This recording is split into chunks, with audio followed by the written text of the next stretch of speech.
जय श्री कृष्णा दोस्तों, आपका स्वागत है मेरे चैनल क्रिएट हैप्पीनेस में।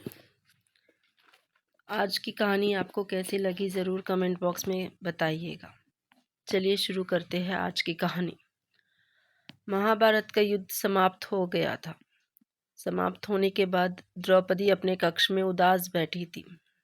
द्रौपदी उस घटना के बारे में सोचकर उदास हो रही थी कि जब भरी सभा में दुशासन द्रौपदी का चीरहरण कर रहा था, तब वहाँ श्री कृष्ण आते हैं और पूछते हैं, सखी द्रौपदी, तुम उदास क्यों बैठी हो? तुम्हें तो खुश होना चाहिए कि भरी सभा में तुम्हारी लाज बच गई। तुम्हें खुश होना चाहिए क्योंकि तुम्हारे प्रतिशोध की ज्वाला शांत हो गई और दुशासन मर गया, यहाँ तक कि पूरा कौरव परिवार समाप्त हो गया। उस वक्त द्रौपदी श्री कृष्ण से पूछती है, हे गोविंद, आप तो अंतर्यामी हैं, आप सब जानते हैं। मैं ये सोचकर उदास हूँ कि दुशासन मेरा चीरहरण करने के लिए जब मेरी ओर बढ़ रहा था, उस वक्त आपने आकर उसे रोका क्यों नहीं? आपने मेरी लाज उसी समय क्यों नहीं बचाई? अगर आप चाहते तब वो मुझे हाथ भी नहीं लगा सकता था। जब दुशासन मेरे केस पकड़कर मुझे भरी सभा में चीरहरण के लिए ले जा रहा था, उस वक्त आपने उसे क्यों नहीं रोका?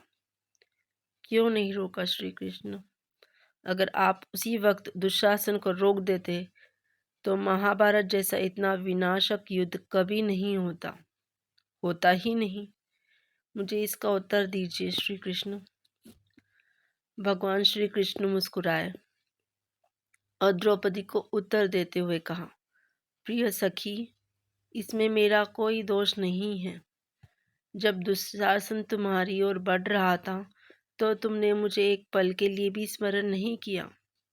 जब दुशासन तुम्हारे केश पकड़कर भरी सभा में ले जा रहा था तो तुमने मदद नहीं मांगी। तुम मुझे भूल गई।